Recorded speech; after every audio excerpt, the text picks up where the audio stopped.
Hi hello ನಮಸ್ಕಾರ. ನಾನು ನಿಮ್ಮ ರಾಜು ಮರಡಿಯವರ್, ಇತಿಹಾಸ ಉಪನ್ಯಾಸಕರು. ಸೆಕೆಂಡ್ ಪಿ ಯು ಸಿ ವಿದ್ಯಾರ್ಥಿಗಳೇ, ಇನ್ನೇನು ಕೆಲವೇ ದಿನಗಳಲ್ಲಿ ನೀವು ಆ್ಯನ್ಯುವಲ್ ಎಕ್ಸಾಮನ್ನು ಫೇಸ್ ಮಾಡ್ತೀರಿ. ಅದರಲ್ಲಿ ಹಿಸ್ಟ್ರಿ ಸಬ್ಜೆಕ್ಟು ನಿಮಗೆ ಭಾಳ ಫೇವ್ರೆಟ್ ಇರ್ಬೋದು. ಹಾಗಾಗಿ ನೀವು 5 ಅಂಕದ ಮತ್ತು 10 ಅಂಕದ ಕ್ವಶನ್ಗಳನ್ನು ಪ್ರತಿಯೊಬ್ಬರು ಓದಿಕೊಂಡು 100ಕ್ಕೆ 100 ಅಂಕ ತೆಗಿಲೇಬೇಕು. ಹಾಗಾಗಿ ಮಹತ್ವದ ಕ್ವಶನ್ಗಳನ್ನು ನಾನು ಈ ಮುಖಾಂತರವಾಗಿ ಹೇಳ್ತಾ ಇದ್ದೀನಿ. 5 ಅಂಕದ ಪ್ರಶ್ನೆ ಅಂತ ಬಂದಾಗ ನೀವು ಮಹಾವೀರನ ಜೀವನ ಮತ್ತು ಬೋಧನೆಯನ್ನು ಓದಲೇಬೇಕು. ಗಾಂಧಾರ ಕಲಾ ಲಕ್ಷಣಗಳನ್ನು ಓದಲೇಬೇಕು.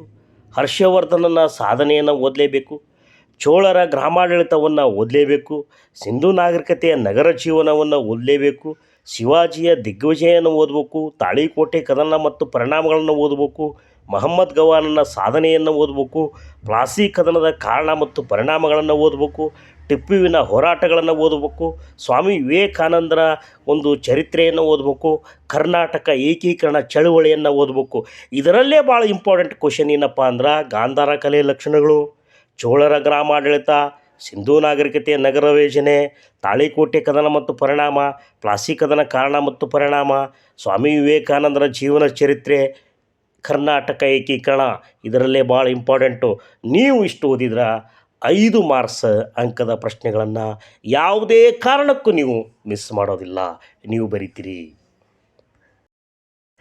ಇನ್ನು 10 ಅಂಕದ ಪ್ರಶ್ನೆಗಳಿಗೆ ಬಂದಾಗ ಭಾಳ ಪ್ರಮುಖವಾಗಿ ಬುದ್ಧನ ಜೀವನ ಮತ್ತು ಬೋಧನೆಗಳನ್ನು ಓದ್ರಿ.